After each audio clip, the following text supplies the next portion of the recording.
but Danger has fouled out, and now Cisse with 4 fouls.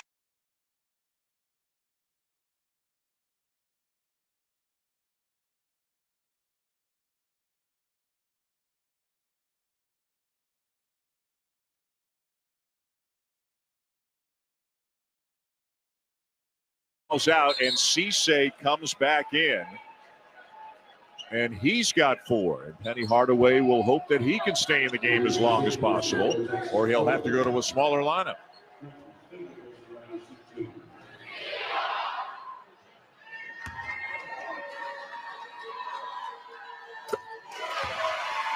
Fiddler makes it a 10-point game.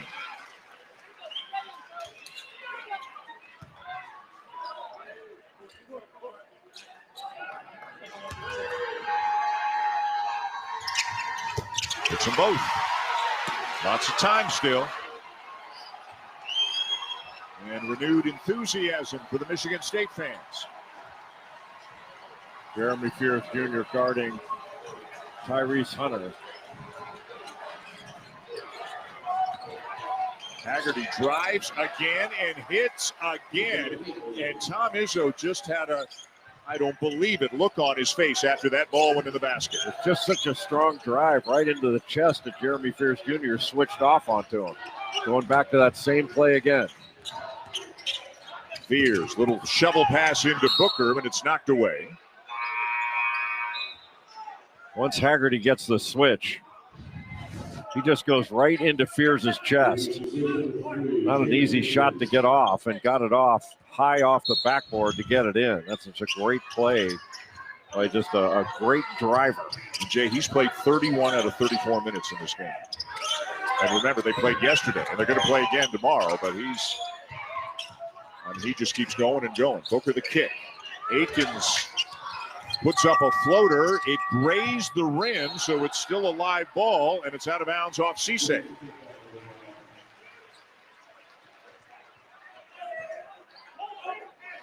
Haggerty almost 37 minutes yesterday, and on pace for maybe 36 here today.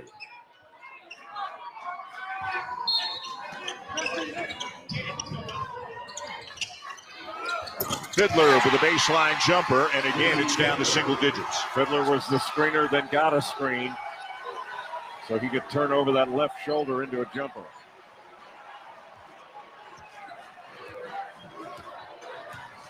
Look how far Memphis spreads the floor wide in addition to the length of the floor. Hunter trying to get by Akins, and Akins comes up with a block. Sensational defense. Tremendous recovery. Now Akins at the offensive end. Booker to Richardson.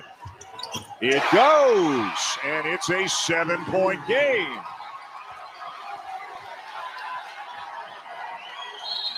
Timeout, Memphis.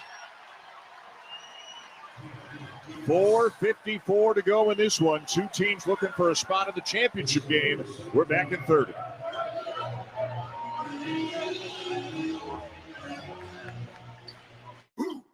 From tried and true to try something new. So many ways to save. Life ready, wallet happy. That's 365 by Whole Foods Market. My schedule's pretty jam-packed these days. I've got 2 free birthday parties on Saturday, and Sunday, that's my me time. How's that look? Works for me. Works for me.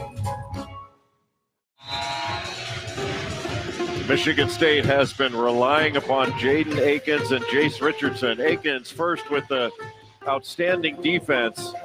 A little bit of a blow-by, but a great recovery by Akins to block that shot and take it the other way. And then Jace Richardson, the freshman, using that left hand, getting that shot to go to keep Michigan State within 7. Richardson's got 16, Akins 12 to lead the way for the Spartans. Haggerty and Hunter each 16 for the Tigers. Memphis with the ball and a 7-point lead. Memphis led about 6 minutes ago by 15. That's their largest lead of the game.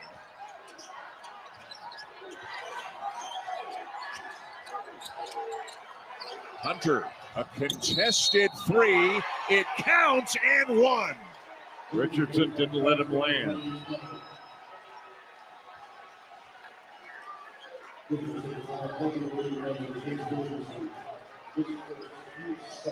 What a huge shot by Tyrese Hunter. Really good with this little step back.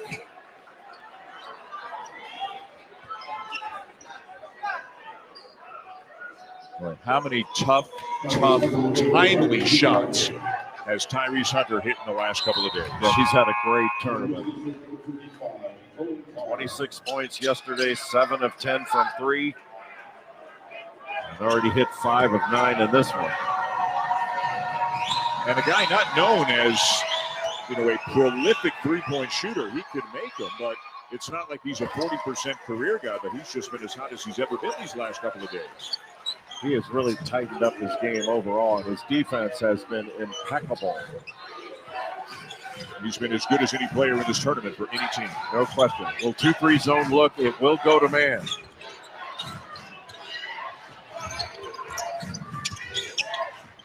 Akins.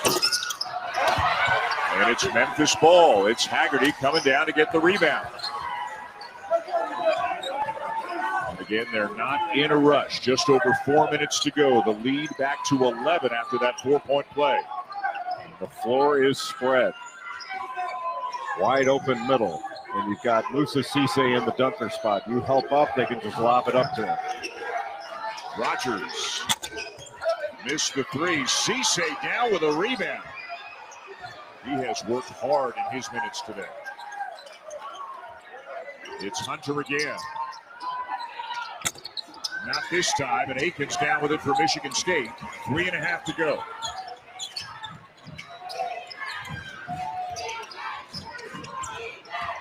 Richardson on the drive, and it goes to make it a 9-point game. Tom Izzo with a timeout with 3:20 to go. ESPN's exclusive presentation of college basketball is brought to you by Principal. Let's build a retirement and benefits plan that works for your team. Hawaiian Airlines, serving Maui with nonstop flights from Kahului to 10 West Coast cities. And Westin, rediscover Maui and experience elevated luxury at the Westin Maui Resort and Spa, Hanapali.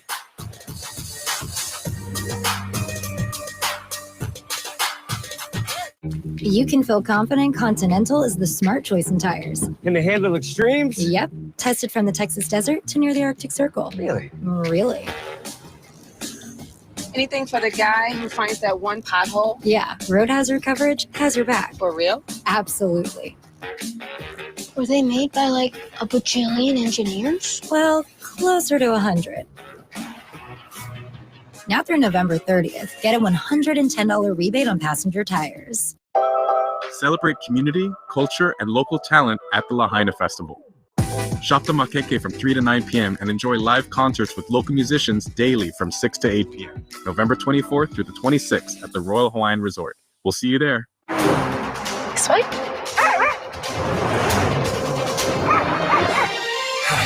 Hope you brought coffee. The December to Remember sales event. Get offers on select models. Soft drinks are just $1 at Wendy's. Any size, anytime. 3 p.m. Dollar Fanta, 10 p.m. Sprite, 7:46 a.m. Coke. You're so free. Dollar soft drinks, any size, gotta be Wendy's.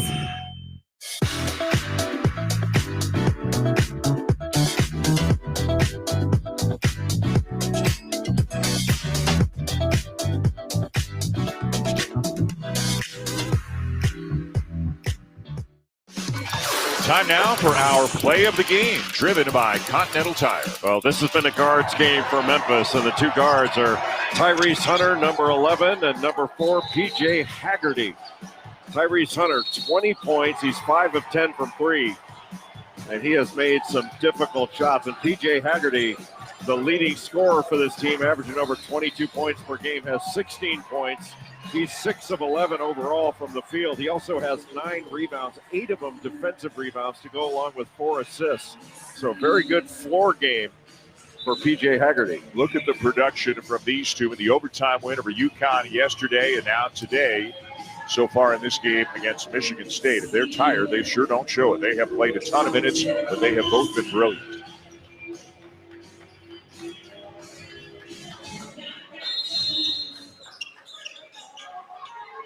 Don't forget, as soon as this game is over, the college football playoff ranking show comes your way. Then it's Duke and Kansas here on ESPN, followed by the second semifinal here for the Maui Invitational, North Carolina and Auburn. Haggerty stumbling, somehow got it to Rogers. Fiddler knew the ball was somewhere. He just couldn't quite figure out where. Rogers slips. Hunter. Not this time. But Cisse over the top, and that'll be it for him. So Danger and Cisse have both fouled out, but between the two of them, Penny Hardaway did get more than 37 minutes into the game before he lost the services of both.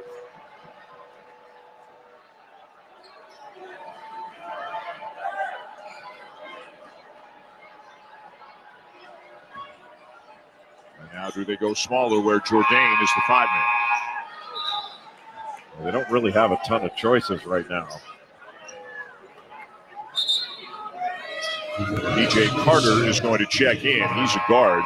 We haven't said his name much today. He hasn't played a lot. But how about what he did in the overtime yesterday? He scored 9 points all in overtime, including making all 6 of his free throws. Yeah, those free throws were huge in that game against UConn.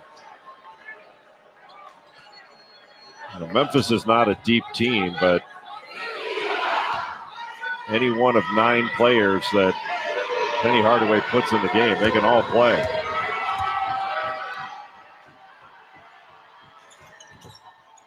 Kohler misses the front end. The rebound, though, for Fiddler, and he'll bank it home. Oh, what a big play. The free throw line has not been a happy place for Michigan State today. Normally an outstanding free throw shooting team. Just 10 for 17 in the game. Have to have a stop here. Haggerty driving. And a travel is called, and Fiddler is hurt. He took a shot right after the whistle was blown. But boy, when Haggerty spins, he spins with power. And he may have caught Fiddler with a forearm. No, it was right here after he went up. Yeah, left elbow maybe. That was the same type of play that he got a flagrant earlier in the game for. It was after the whistle, so that would be if they look at it, and it doesn't appear like they will, but they should.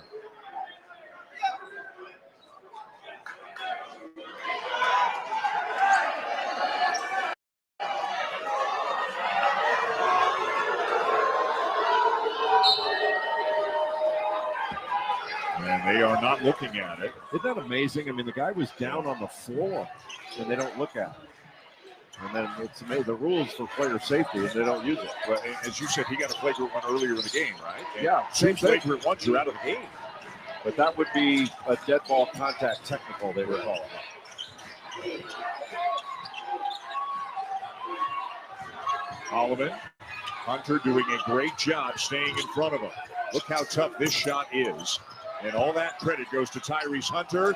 And then Carr threw it between Akins and Richardson out of bounds. Akins was trying to relocate, but it relocated to a spot where he couldn't catch the ball. He was right on the line. And Carr made the right pass. Akins just made the wrong decision on the cut. Inside 2 minutes to go. And again, they're not in a rush. The lead is down to 7, but now 1:48 to go. And Hunter will milk the clock a little bit.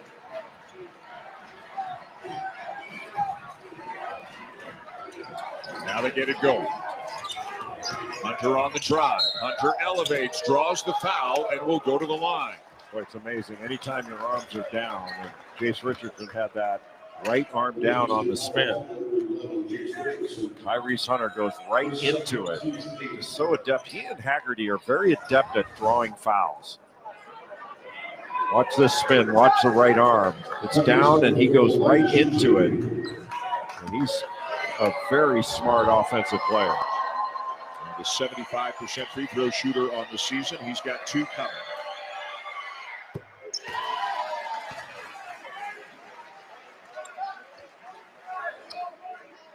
These are some tough-minded players that Penny Hardaway has assembled on this team this year.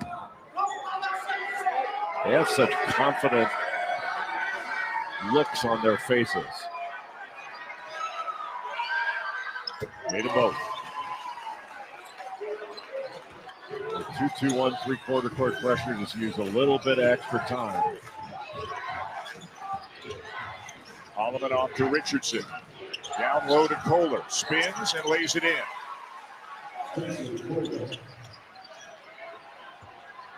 And again, Memphis can be patient, and if you're Michigan State, you just play it out here. Trying to get a stop of the score, and then see where you are. Time is O'Holloway and Jaden Akins. Put some pressure on him. They got to go up and try to force a turnover. Otherwise, he's just going to stand there and dribble it out.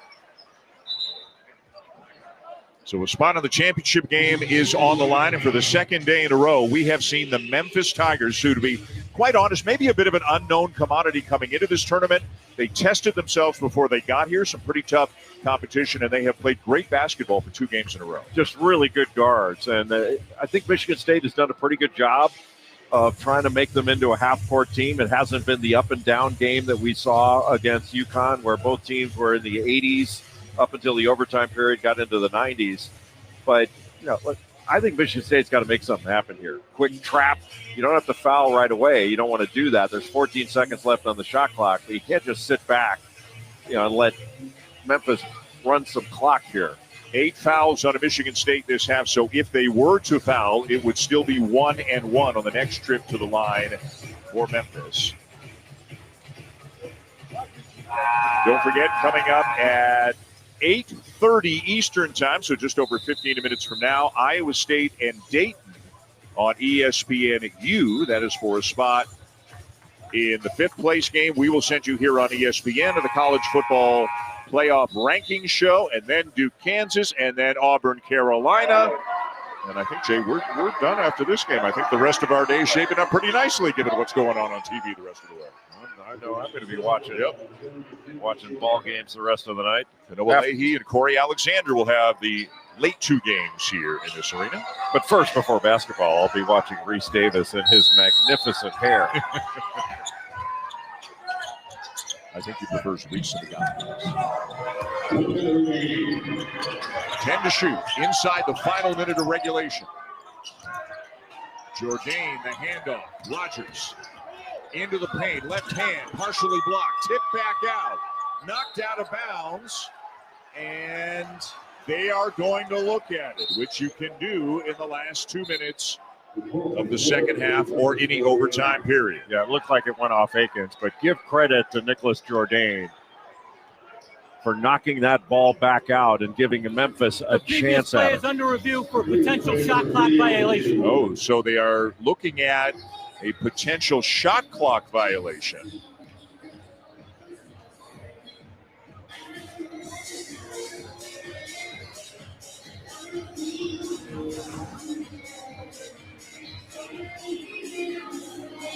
Shots blocked, did not hit the rim. Tipped back out. That's not possession. That should be Michigan State ball, I believe.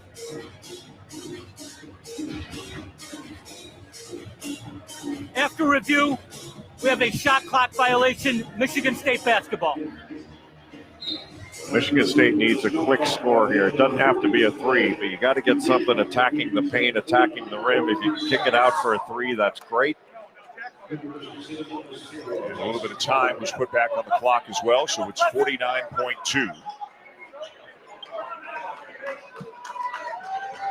It'll be Holloman, Fears, Richardson, Akins, and Kohler on the floor for the Spartans. And Kohler's a big guy that can hit a 3. Michigan State has made 7 of them today in 18 tries. Fears on the drive, draws a foul. I don't know why you foul there. Just make him take the tough two.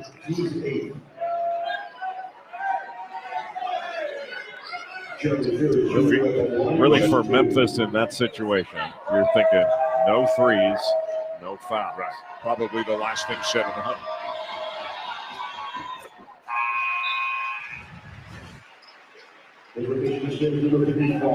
Haggerty got pushed by Jourdain. That's why he committed the foul. Well, you are allowed to foul your own teammate.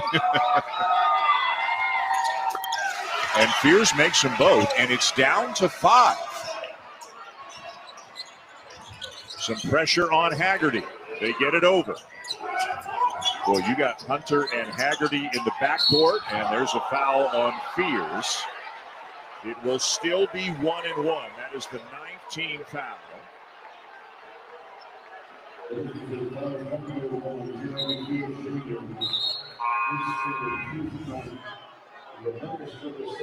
Unusual for Tyrese Hunter to pick up his dribble there, but just as soon as he got the contact from Jeremy Fears, maybe a little bit of embellishment there. But you know what, Hunter, he wants to be the guy going to the free throw line.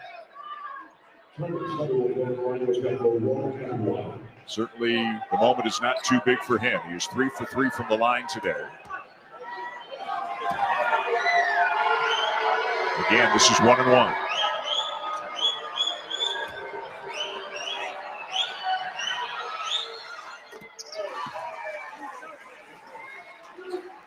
Boy, if there's a more confident guy in the building, I don't know who it is.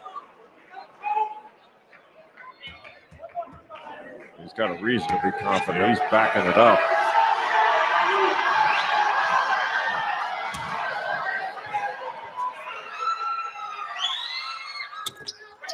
Missed the second. 6-point game.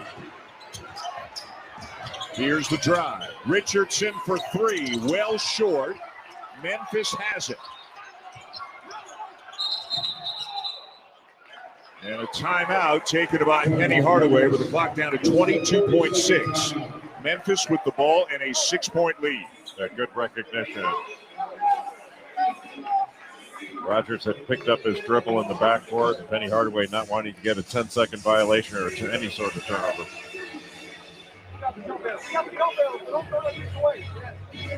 Time now for our player of the game, brought to you by Tommy Bahama. Could have gone a couple of different ways. But Tyrese Hunter, 23 points and counting, the choice here this afternoon. And 12 made threes in the last 2 games for Tyrese Hunter. 12 of 20 against both UConn and Michigan State. He's been spectacular. Yeah, and even if he weren't making all those shots, he'd have been one of the best players so far in this tournament just with his defense. Right? I mean, he's been great on both sides of the ball. Well, there aren't sides of the ball. There are sides of the floor. Everybody's so infected by this disease of football. You see the Flyers, the Dayton Flyers are in one tunnel. They are getting ready to take on the Iowa State Cyclones. In the next game, you can see that game on ESPNU.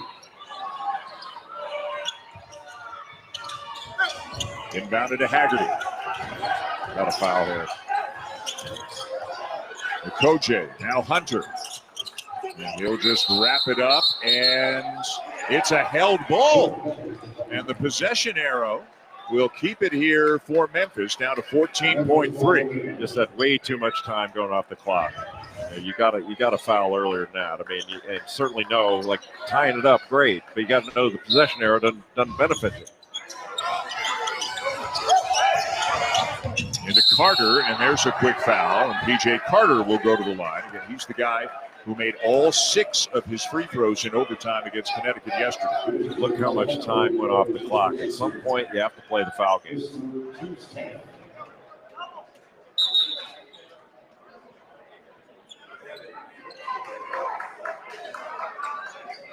So it'll be Carter, the 5th-year senior from Atlanta. Played for Texas San Antonio last year, one of the many, many transfers on this team.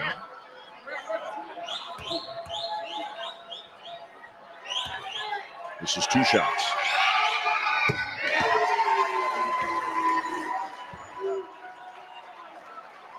Pretty impressive couple of days for these Memphis Tigers.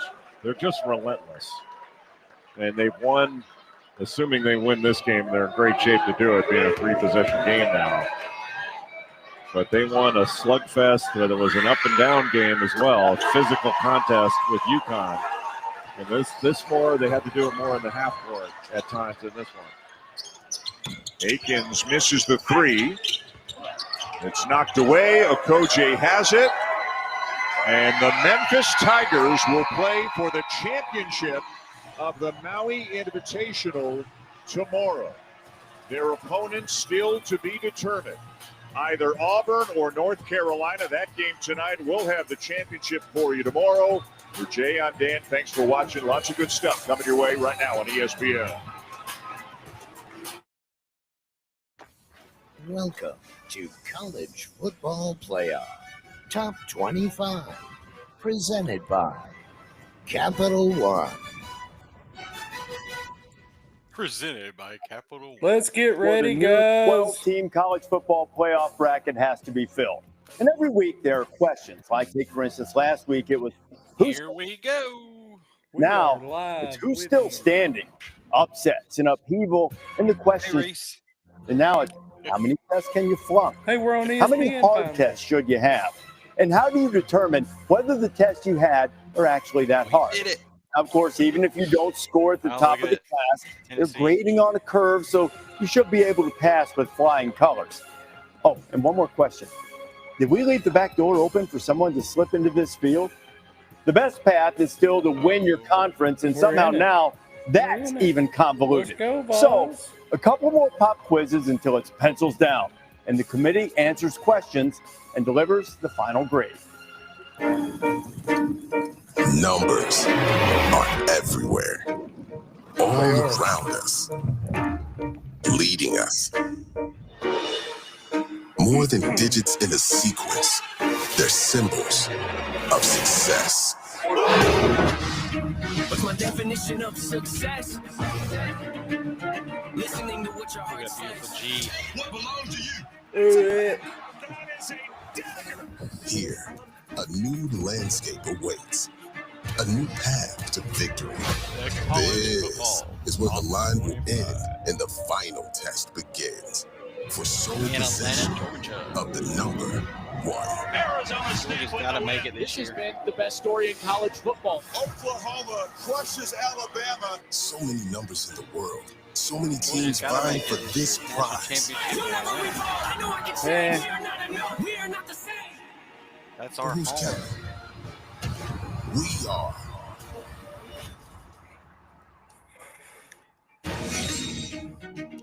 Oh, the 12-team bracket, a 13-member committee meeting in Grapevine, Texas. They will get together one more time and then a final time in championship week. We've got rivalry week, championship week, and then we find out who will be in the first 12-team college football playoff field. Glad to have you with us. Reese Davis, Booger McFarland, Joey Galloway, Greg McElroy, taking you right up to Kansas and Duke, an abbreviated version of our top 25 show tonight. Now, a reminder, I think most of you know this by now, about how this playoff works. There are a couple of things you have to keep in mind as you start to look at these rankings, which we'll unveil shortly.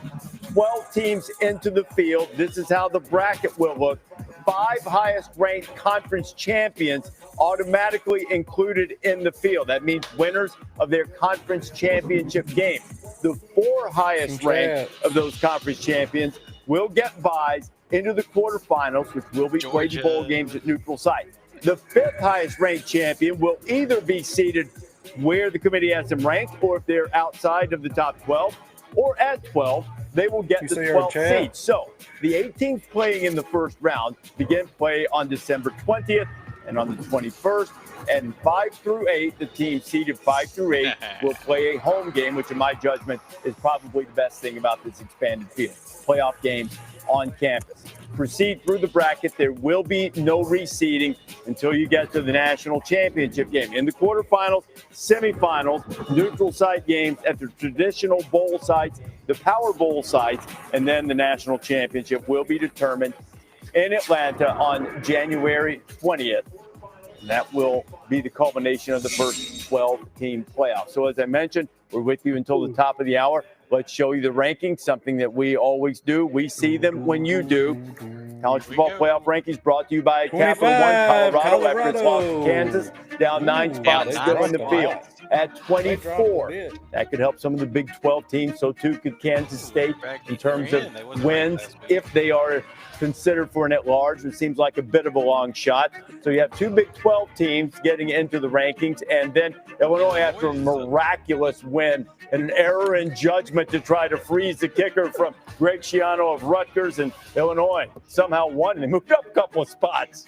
Good weekend for Brett Bielema and the fellas. 22.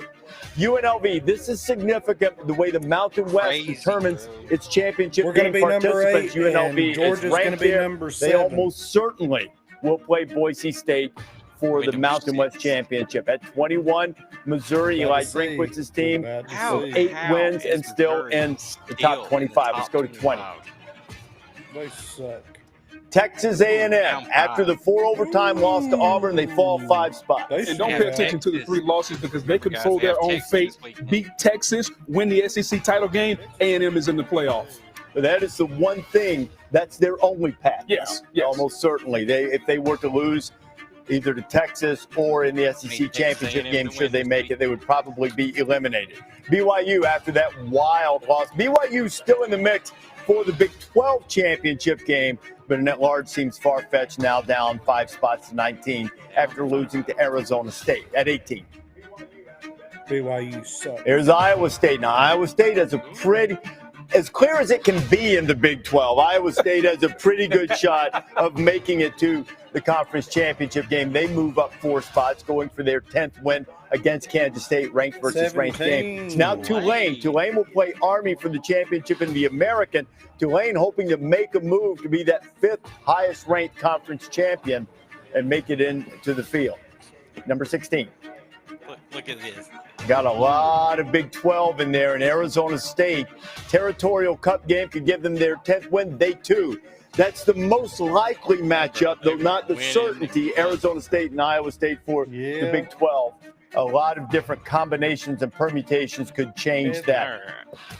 At 15, South Carolina up 3 spots. Huge game coming up against Clemson. They can't get to the SEC championship game. They can make a bit of an at-large case. Yeah, they can, and they can strengthen some teams' resumes, including Clemson, who's trying to make a late surge towards the college football playoff as a possible at-large in the event in which Miami loses to Syracuse. So a lot of things that could happen here with South Carolina improving up to 15. At 14, Hotty Toddy, Ole Miss absolutely squandered a perfect opportunity to get in the field with the loss to Florida. They go down 5 spots to number 14, and now they're going to need some upsets in front of them if they're going to make it into the field. Well, they were on the inside, and Tennessee was on the outside. We haven't seen Tennessee yet, but when you see Ole Miss drop, guessing that Alabama's going to drop. So it'll be interesting to see where Tennessee falls now that the door has been open. Now, we haven't seen this yet. I'd guess this is a good spot for Alabama right here at 13. Let's see. There they are, down 6 spots after just getting manhandled by Oklahoma on the road last Saturday night. Alabama's a team that we've seen look like the best team in the country at times. They should be. And we've seen games like this against Oklahoma where they couldn't get a stop when they needed to. They couldn't get their offense on track. And so they were in a position to be in this playoff and not make the SEC championship and still be in. Now they put themselves on the outside, and they're going to need some chaos to get back in it. And it confirms what we already knew. Alabama, not out of it, but by no means in control of their own destiny. They need some things to happen in front of them. SMU to lose to Cal. They need Tennessee to lose to Vandy, a handful of other outcomes this weekend to get them back in the driver's seat. At number 12, Clemson up 5 spots. Clemson with only 2 losses, but Clemson doesn't have a lot of quality wins. Now, Clemson's going to get in this mix for an at-large. Now, it won't affect whether they make the ACC championship game. But if they could beat South Carolina at home on Saturday, then Dabo Swinney's Tigers, regardless of whether they play for the conference title, have a really good shot here. It's an interesting spot because they have South Carolina. We haven't seen Indiana yet. When we start talking about these teams that don't have a huge win, obviously Indiana's still going to be within the top 11, but Clemson with that kind of game against South Carolina have a chance to make a statement. Big 12 teams are the notable exception here, but you notice how the committee's done this a lot so far. You stack the 3-loss teams, then you go to 2-loss teams. Let's look at number 11. Boise. Here's an exception, but it's a team outside the Power Four. So Boise State leading the Mountain West, but they're in the field. They're not taking a spot from anyone. No, and what I think is also interesting is that the gap has now closed between the Big 12 and Boise State. So in the event in which the Big 12 champion runs the rest of the way, whether it's Arizona State over Iowa State, all those teams kind of ranked 15 through 17, would that be enough ammunition to move a Big 12 champion in front of Boise? So still Boise kind of hovering in that 12-11 area. And, you know, Reese, I love the fact with Boise State, Ashton Jeanty going over 2,000 yards. To me, I think they're in good shape. They may not get a bye, but they're in good shape to get into the playoff.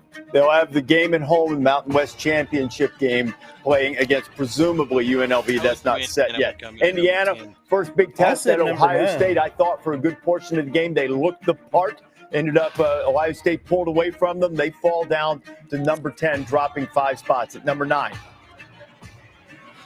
Now, here's a mover. SMU, unbeaten in ACC play. Their only loss against BYU. They move up 4 spots. They're up to number 9. And they look dominant. Out of the teams we've been talking about that have had the up and down, SMU has been a dominant team. They played Virginia last week, and they dominated the game from start to finish. And if I was a team looking out right now, I don't know that the SMU Mustangs is a team I would like to play because they're playing with a ton of confidence. Well, you know, sometimes you escape a game, and they did against Duke. And since that Duke game, they have been putting the hammer down to people. Number 8. Tennessee Volunteers, very upset when they were the first team out a couple of rankings ago. Now they're sitting there, number 8, finish up with Vanderbilt. And Tennessee was on the outside looking in. A couple of teams lose in front of them. Now they're back on the inside. And interesting you see right now, a 2-loss Tennessee above a couple of 1-loss teams. The committee saying, we're not going to pay attention to the column on the right so much. If we think you're a better team, we will seed you higher. That's important to note as we go forward. They haven't done a lot of that. They've done some of it. They do it here with Tennessee. And, you know, I think that the other thing, too, Georgia, just above them, another 2-loss team. Georgia is already in the SEC championship game, awaiting the winner of Texas and Texas A&M. And if I'm Tennessee, I am happy that I'm at 8 and not having to play in the SEC championship game. Georgia's going to have to play Texas or Texas A&M, have another game on their schedule, some more movement. If you're Tennessee, now you're sitting there like, hey, beat Vandy, we're in this thing. We got to beat Vandy. We're in here. Hey, you know, and the thing I would say last week, all the upsets, the 2 biggest beneficiaries, Tennessee and Indiana.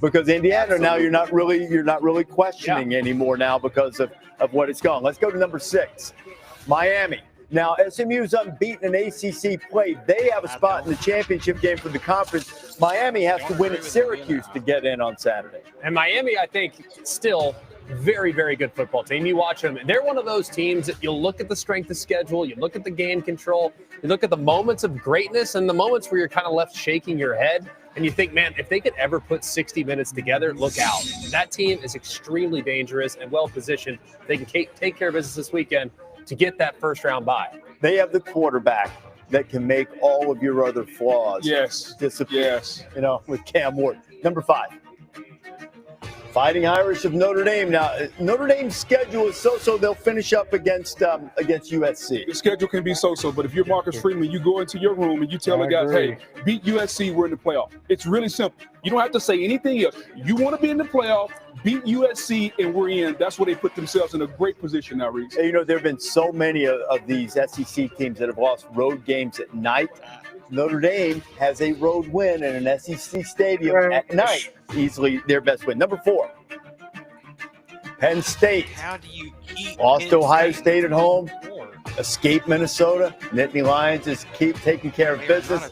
Longhorns play A&M. College game day will be in College Station this weekend. Texas is 3, and number 2 is going to be Ohio State, and number 1 is going to be Oregon. So you have the Big Ten now with 3 of the top 5, and Notre Dame still from the state of Indiana, but not from the Big Ten.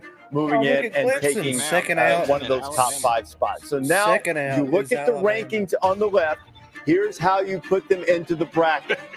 Conference champions that are automatically in the field: Oregon, Look at Arizona Texas, State. Miami, and Boise State. Now remember, we are basing it on the highest ranked teams Heather from is these right conferences. so To far. get into the quarterfinals, you will have to win your conference championship game. Arizona State, the highest ranked team at the moment from the Big 12. Home games, 5 through 8, would belong to Ohio State, Georgia, Penn State, Notre Dame, not in that order, but you see top to bottom on the bracket. All of those teams would be able to play at home in the first round of the college football playoff. And then the full bracket would look like this. You would have another Tennessee at Georgia game, which we saw in the regular season. You'd have Indiana and Penn State, a Big Ten matchup, but they did not play in the regular season. And then SMU and Notre Dame and Arizona State and Ohio State would conjure up memories of Rose Bowls from years gone by, and perhaps would be referred to as the John Cooper Bowl in the first round, since he coached at both places. So still a couple of weeks. Clemson, Alabama, the first 2 teams out. What's your reaction? Anything stick out to you from this ranking? Well, just to add on to what I was saying, that to me, this committee, you're starting to get a picture of what they're looking at. Yeah, they're going to look at the metrics. We're going to look at strength of schedule, and we're going to look at all these different things. But when you look at clearly what they did with the 2-loss teams, Georgia and Tennessee above 1-loss team, they're clearly saying it doesn't matter about the number in the right-hand side of the column as far as the losses. We're going to decide by watching these games who's the better team. And I think if you feel like that you have an opportunity for the college football playoff, you go out. It matters how you play in the game. It matters what you put on tape, because they're watching the tape. And for me, as a guy who's played, I think that's refreshing to see. And Boise State finally cracked number 12. They were 12, 13, 12. Now they've gone up to 11. And Greg, you mentioned it. You want to see the gap between Boise State and the Big 12, which Arizona State comes in at number 16. So there's 5 spots. And so with 2 weeks left, you get into that game. The biggest question is going to be, can the Big 12 find its way? Can its champion find its way to jump in front of Boise State and get the bye in that first week? That'll be interesting to me. One thing I think is really interesting, we've been talking a lot about strength of schedule metrics and all this. Like, how many times have we been talking about that for the last few weeks? What the committee has basically told us is that while strength of schedule is valued, it is by no means the end-all, be-all. I think game control and strength of record, if we're looking at metrics, those are the metrics that seemingly are more beneficial to this version of the committee, because you look at some of the teams that are in the top 5 right now, or in the top 10 right now. You have SMU, 77. You have Clemson, who is sitting there at 12. They're 57. You have Miami, who's 59. You have Indiana, who's 51. All that's fine. I'm not saying they got it wrong. I'm just suggesting that that's something that maybe we didn't know about this committee. Here we are talking about, well, who they played. Maybe it doesn't matter. Maybe it's more about how you look. And some of these teams, I think, are being ranked highly because of that. Well, and that's where the coaches in the room make a difference, because we don't. I never want this to come down to, you know what? Let's look at a number. 2 + 2 is 4 + 2. Like I don't want that. Let's go. Let's watch the games, see who the better teams are. Now, at some point, there's a line of differentiation when you come. You can't have 4 losses and we still think you're good. But at a certain point, I can watch the games and determine who's better. To me, that's how it should be. Yeah. Well, everyone has a vote. And some people may be thinking that. And some people may be looking at the metrics that Greg is looking at. I think that's why this committee is so special, because you get 13 people with a different view of things. Yeah. And we sit on this desk and always have these conversations. We have different opinions. That's why it's so good. And they've been really good at getting the teams. I think when we look at the teams that are in right now, there's not much to argue about this. There have been, in the past rankings, there have been some stacking up 1 loss, 2 loss, but they've started to change that up a little bit. Maybe, they go in with a blank slate. People might reconsider things. And when we talk about the strength of schedule numbers, we've spoken a lot, and I've spoken a lot about Indiana's. Prior to last week, it was in the 100s. It jumped 50 spots. I've been watching this a long time. Right. I don't recall that happening. And our projections show, I feel like we're doing election night coverage, but the projections show that even after playing Purdue, who might be the worst team in Power 4 football, maybe one of the worst teams in the country, still only going to fall maybe in the 60s or something like that. It's not going to fall as much as it rose after they played Ohio State. Heather Denich, who follows this closely for us, does such a terrific job standing over at the touchscreen, got the bracket right there in front of you. Heather, what jumps out to you about this latest edition of the rankings? Well, a couple of things. One, in a matter of weeks, the ACC has gone from one team to 3 teams, right? And Clemson, with a win against South Carolina, as you guys talked about, could be very big to jump in, but can it bump them above Boise State? Because if it doesn't, they are still out at that number 12 spot for the projected Big 12 champion. Another thing to watch moving forward with rivalry week is Georgia playing a common opponent with Miami and Georgia Tech, the one team that they lost to. Georgia beats Georgia Tech. Is that enough for the committee to flip them? Does it really matter? It could matter for seeding. If Georgia plays Texas, loses to Texas in the SEC championship game, gets in as an at-large bid. And here's one other strange, controversial thing to pay attention to in this ranking. We are talking about the possibility of the Big 12 champion ultimately jumping Boise State and getting a bye, which is possible. But people need to know that the 5 highest ranked conference champions are not guaranteed to the Power 4. And if you look down in the ranking, Tulane is sneaking around there. What happens if you have a 3-loss Big 12 champion?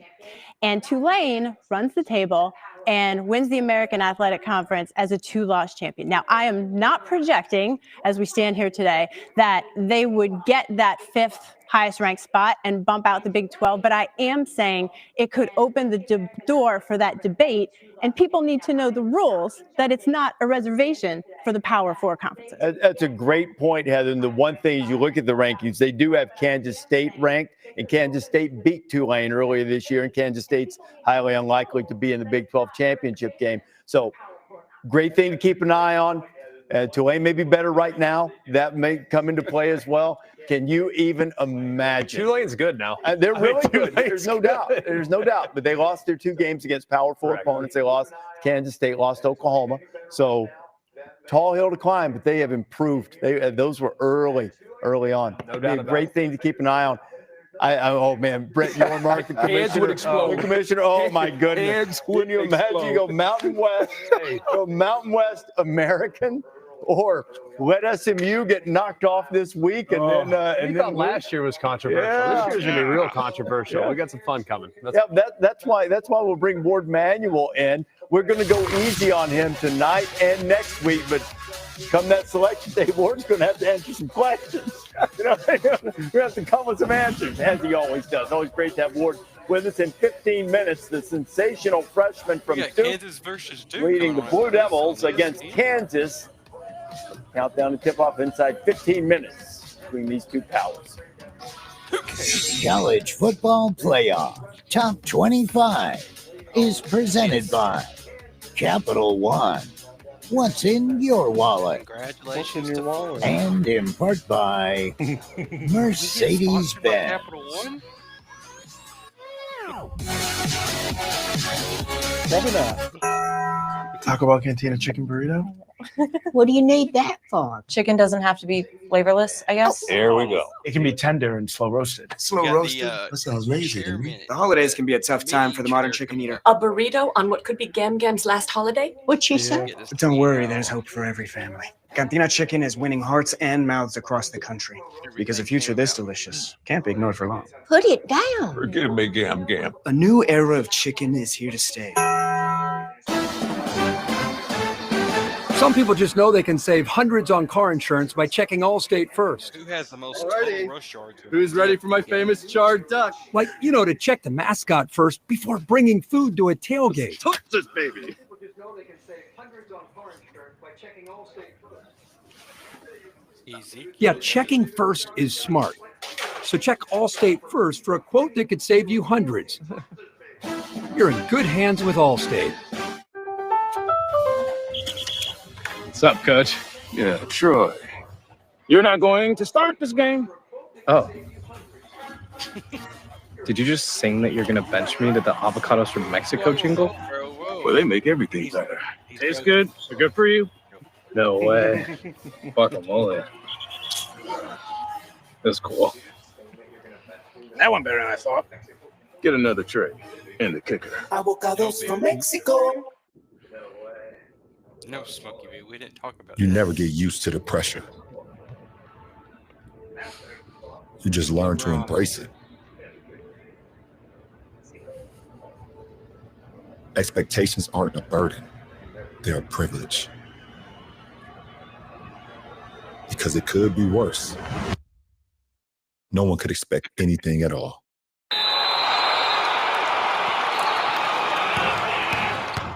The Chairman Pro by Manscaped. Each blade adapts to the contours of your face.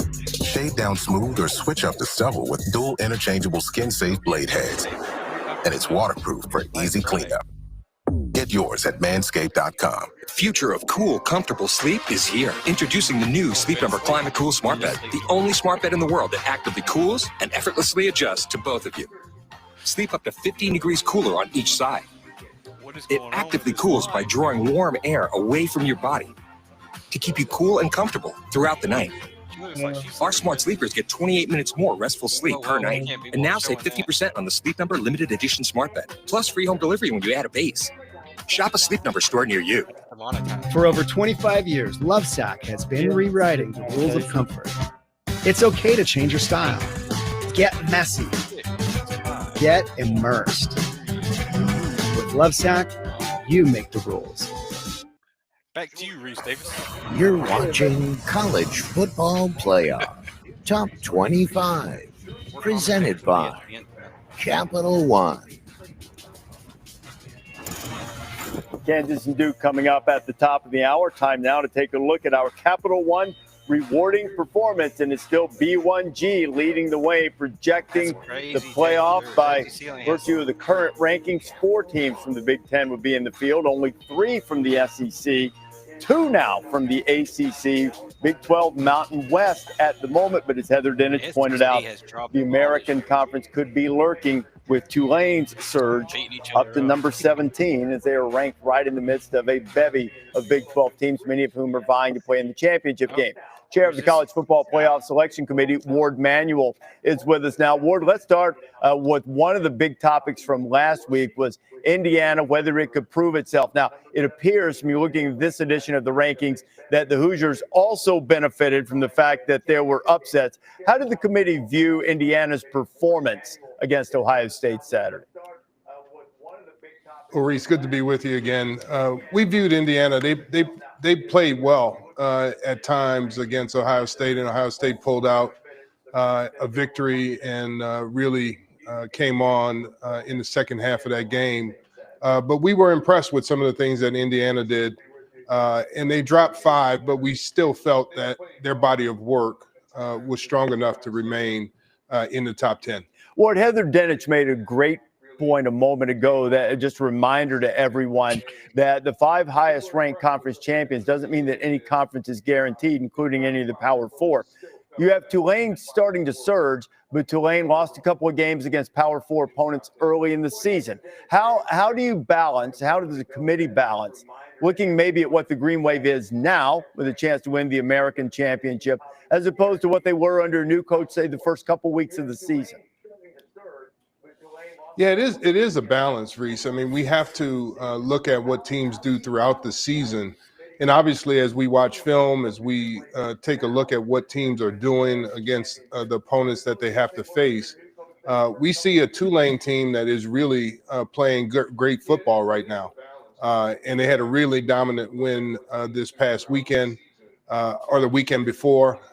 And they're really, one of the teams that has surged up in our mind as it relates to how they're playing at this time. I promised that I would ask this question of you every week until the selections are made on Selection Day about teams that lose in the conference championship. And I think most people suppose that we were just talking about the SEC. But now it's starting to come into play for the ACC.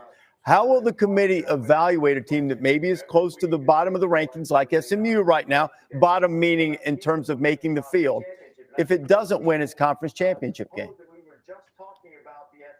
Well, Reese, I won't project what the committee will do, but what I'll say is that we have high regard, as I've said in the past, for the teams that make the championship. That's a big deal to make the conference championship. And so we're going to watch those games and make sure as we watch them, that we look at everything that's going on in those games, everything that they've done throughout the season, as we look at where to rank them in the final week. What would be the appetite in your judgment? Let's say that you come down to those final spots, or even as you rank the teams right now for those spots that would hover right around the cut line. What's the appetite for ranking a team with more losses ahead of a team with fewer losses? Say a 3-loss team ranked ahead of a 2-loss team, a 2-loss team bumping a 1-loss team out of the field if they weren't at large. Well, I think the appetite is there to rank the teams as we see them. And if a team with one more loss than a team in front of them, and we feel like they should be ahead of them, then we've shown that we will do that. In the past 10 years in the history of the CFP, there has been 22 teams that have been ranked in the top 12 with 3 losses. And so the committee's never been afraid to rank teams with multiple losses within the top 12 if we see them that way. Ward, appreciate your time, my friend. Look forward to talking to you next week. And then after that, we'll be off to Selection Day. Best of luck. Thanks a lot for being with us. Thanks, Reese. Happy Thanksgiving. Happy Thanksgiving to you and your family, my friend. And it is Ward Manuel, one man who used to ply his trade on Ward Manuel's campus at Michigan. Hunter Dickinson now, one of the leaders of the Kansas Jayhawks, scored almost 2,300 points. How many will he get against that young, talented Blue Devil team? This is College Football Playoff Top 25, presented by Capital One.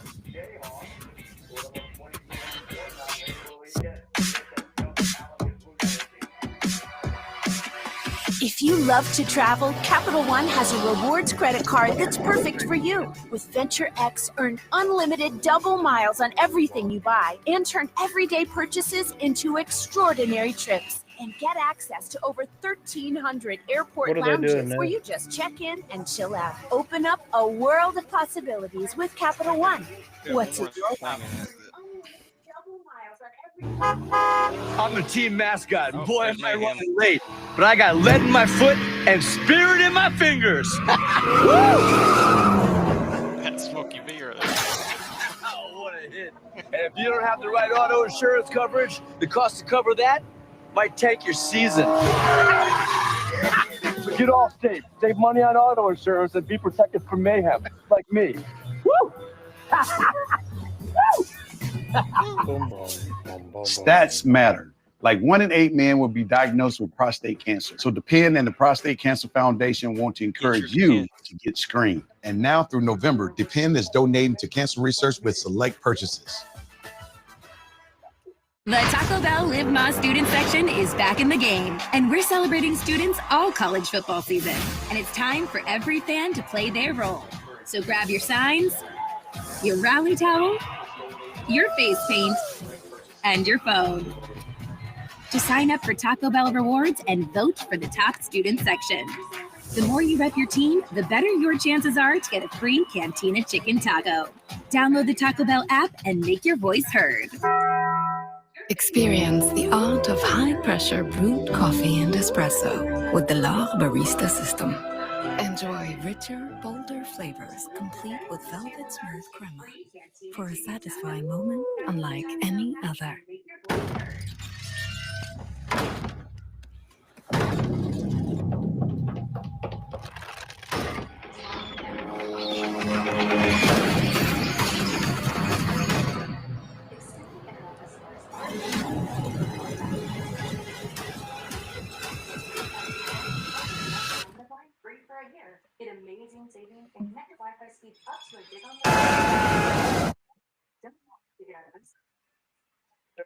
You prepare for the unexpected.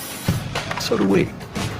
TrueWork builds workwear offering technical performance fabrics and an integrated workwear system, so you can perform at your best. Work wonders. TrueWork. College Football Playoff Top 25 is presented by Capital One. What's in your wallet? A&M coming off that 4 overtime loss to Auburn.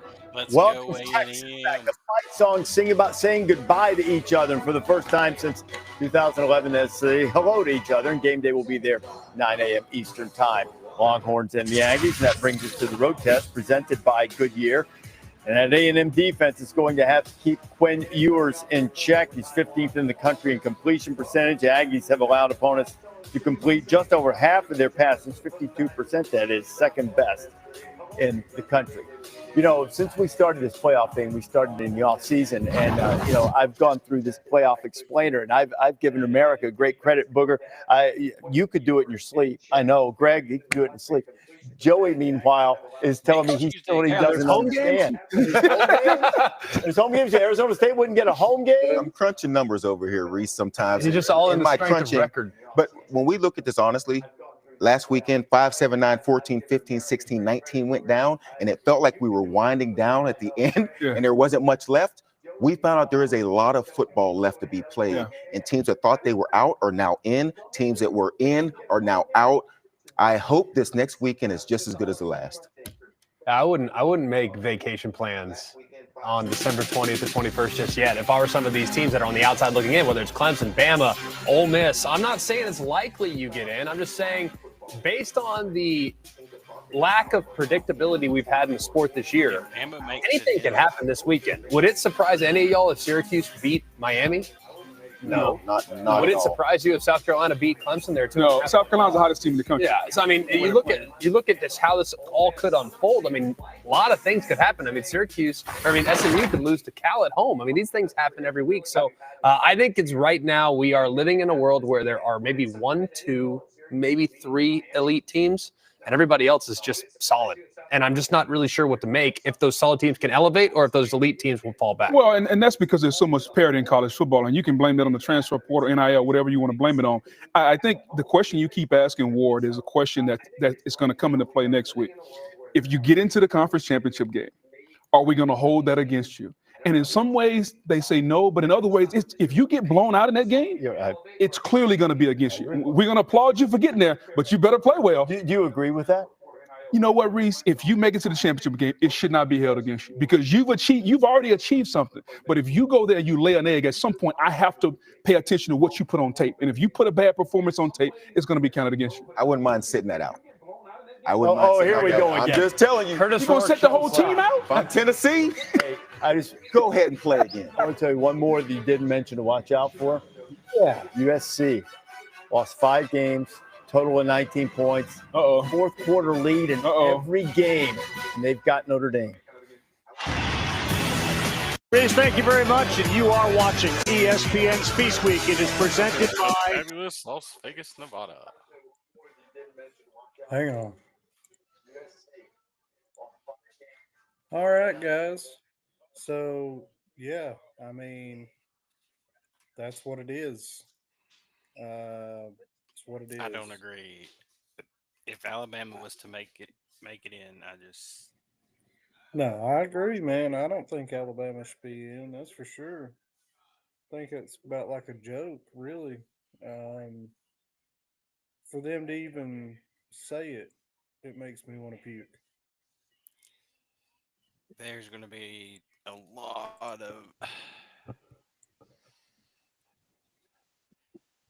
I'm ready for this this week. I think South Carolina can beat Clemson. Yeah, I'm I hoping think so. Texas A&M beats Texas.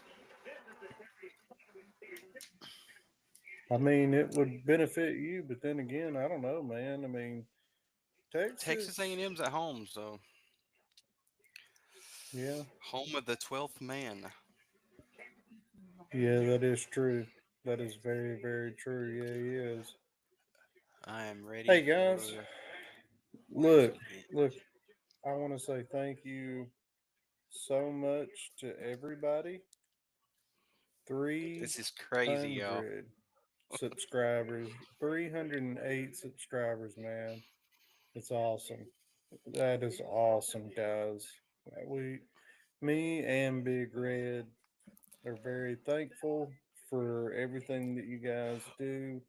I want to thank Spencer again for coming in and throwing in some chats with us. I threw some super chats up there so you guys could see that. Pretty cool, man. Pretty cool. And I mean, this thing just keeps growing. 300 and it's just that's crazy, bro. We did Yeah, not think man. 3 months ago when me and Smokey started this, it would just. I don't even Nah, know. never. Like I'm at loss for words, honestly, because 300. Yeah, that thing's been going off like crazy today, man. It's like boom, boom, boom, boom, boom, boom, boom, It's boom. been I'm going like, off crazy since yesterday. I wonder which one it was, what video it was that set it off. But we do have a new logo, guys. So I hope y'all Yeah, like it. check it out. Check it out. Smokey V. So we got Smokey V over here praising the Lord. And then we got Big Red over here like, hey, what's going on? I'm ready for this weekend. Don't forget, guys, Georgia plays Friday at 7:30. Friday at 7:30. Man, that sounds like a high school game if I ain't never heard it. Whoa, bro. Hey, we can't have two games on prime time on Saturday night, so we had to give it to Texas and Texas A&M because that actually means something. Look, man, I appreciate these 12 o'clock games. The reason I say that is most of Tennessee games this year have been at 7 to 7:45 every other, and I had not been going to bed until 4 o'clock in the morning. Well, it don't matter because we still sit here and watch them all and talk about them and do that and do this and get ready. Do y'all have Vandy at home? Yeah. So they're coming to Neyland? No. We're going there, but it's a home game for Tennessee. Ooh. Maybe Man, we upset always. alert.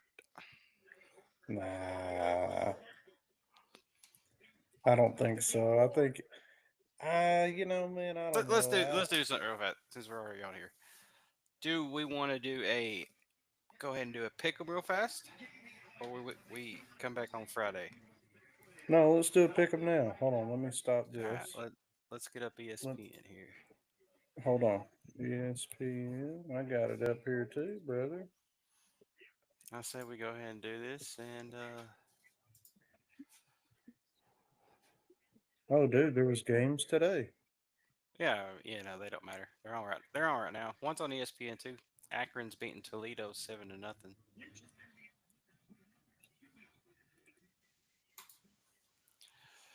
Let's see here. We'll just do the top 25.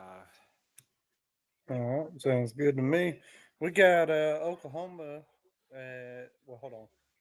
We got Boise State and Oregon State. Oregon State is going to go to Boise State. What do you think about that? I'd take Boise. Yeah, probably right. You forgot Probably right Tulane and there. Memphis. Oh yeah, I forgot Tulane was in the top 25. I'd take Tulane. But yeah, Tulane's gonna wreck them. And tell us what you guys think. I mean, Yeah, comments. I love comments, guys. We want to see what your thoughts are, see what you're thinking too. Yeah, we'll skip that because Colorado, to me, coming off that loss last week, and they're going to be back at home. Colorado pulls it out this week, and yeah, they're back in the top 25. I like the negatives. I like the Colorado. I like the spread.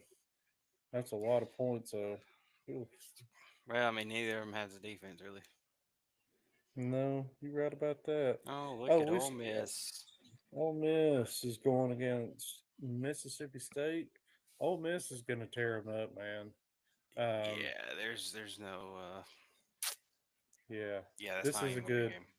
This is a good line right here. Oh, so we got 3 games on Friday. ABC. 4 games. Yeah, this is all Friday, dude. So, And yeah, this is probably a good spread. yeah, I'm picking Georgia to beat Georgia Tech by big. Yeah, I'd say that's probably about right, man. I think so as well. I think that Georgia's probably going to kill them. It'll probably be 21 points, to be honest with you. Yeah, I mean, we gotta get ready for that SEC championship. Yeah. Well, look at Eh, Tennessee and Vanderbilt. Yep, Tennessee at Vanderbilt and Look at Nashville that is gonna, spread. yeah, 10.5. That's I like close. it. I like it though. I like it. It's far enough. I say 28-24. I think it's going to be 34-10. Yep. We'll see. We'll see here. I think it'll be 34-10, bro. I do. I really, really do. We're gonna see. Michigan, Ohio State. I'm gonna tell you guys. Michigan has nothing to play for, and they know that they can drop Ohio State rankings. I think Michigan keeps this one close. You I don't would think like. this is good? I don't think that's good. No. Don't No. get me wrong. What do you Ohio think? State is good, What do you but think? I say 7. 3-7, something like in that range, probably. Yeah, it ain't gonna be no blowout. Yeah. Oh, here we go. South Carolina and Clemson. I tell you I'm what, I think. taking South Carolina. Yeah, I do too, man. I do too. I think that this is really, really good because it's pretty much like 50-50 at this point. As a matter of fact, we can go look real quick. Yeah, 43% is South Carolina, and then 56, almost 57. But this to me is more 50-50 than anything. Yeah, I mean, look at the spread too. It's only 2.5. So going to Clemson. Mhm. 2.5 going to Clemson. Yeah, man. I mean, I really and truly, I think that South Carolina is going to take them, and I think it's going to be by at least a touchdown for sure, 100%. Then we got Illinois, and I'm taking Illinois. Yeah, that's a close spread there, but I definitely think Illinois will take out Northwestern for sure. I don't think there's any way that that would change. No. Then we have Penn State. I'll take Penn State this week. But look, they're Yeah, not playing no one yeah, again. yeah. I mean, look at this. That's ridiculous. I mean, look at Maryland's last 5 games. They had 4 losses. They're They were pretty horrible. And that's crazy because Maryland, in the past has been a decent team, man. It's just they fell off big time. Okay, this is where this is where things kind of get tricky for me because I get it. Like there's a 5 beside Notre Dame, but it shouldn't be there, in my opinion. Um, I'm picking Notre Dame, and I'm picking USC to cover for sure. yeah, I think maybe a 3-point win. Yeah. Miami, Syracuse is 8-3. Don't count them out, and they're playing at Syracuse. I think maybe Miami could be upset this week. Definitely, I was going to agree with you. I think that it could definitely turn out to be that way, just based on the numbers. I mean, now they have Miami at 80, almost 82%, but you're saying there's a chance. There's a chance. It's not big, but it's there. It's there, but yeah, it's not big at all for sure. And Uh, then we have, oh yeah, SMU. Cal is going to get killed. This is probably too little. Yeah, I'm taking a SMU on that one. I've been riding with the Mustangs the whole time. Gridiron gang. Yeah, The Rock. I'm taking Auburn. Yeah, me too. I'm taking Auburn on this. I think this is a inflation by what the committee thinks. I don't think this has got anything to do with realistic numbers at all. Who we got? I'm taking Arizona State. Okay. Now that spread, you think that Arizona will? You think they'll cover this? No, I think they'll win by 10. Okay. So you okay? Hey y'all, listen. If you guys are doing sports bets, take some advice here. These are some good bets to be made. Arkansas, Missouri. I'm taking Arkansas. I think that Arkansas could definitely do it. If not, they will cover this. I do think that it'll be anywhere from 3 to 6 points. Oh yeah. I'm going to take Missouri. I just think Missouri at home would beat Arkansas, but you never know. Upset City all the time, man. Ah, look, there we got Indiana. Definitely Indiana. This is going to be more. Yes. Well, it's gonna be close. They're 1-10. We'll see. Moving right along. Oregon beats Washington. Yeah, you think that they covered that 19, or you think it'll be less? Oh yeah, I think they cover it. Texas A&M. This is your Saturday night primetime game on ABC. Prime time. I am taking A&M.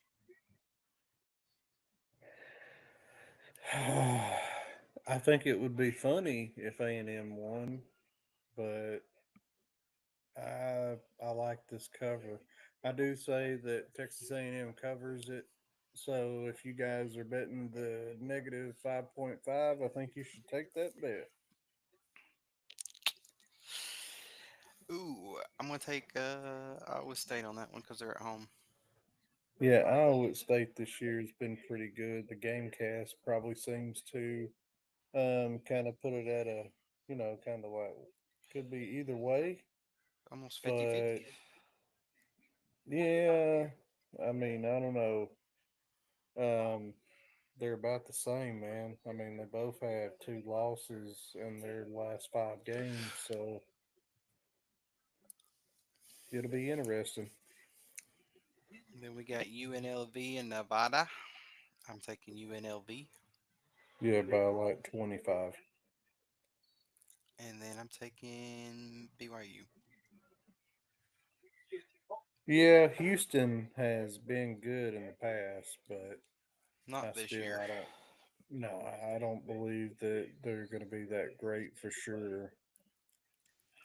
But yeah, man, I mean, what a load of games that we got going on. Again, I want to say thanks for everybody, all the 308 subscribers.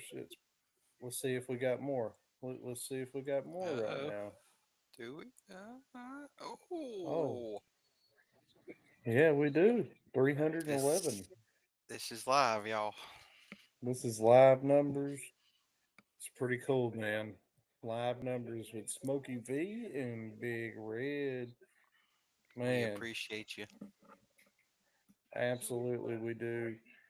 I would encourage you guys to go back, look at few of the other contents that we have.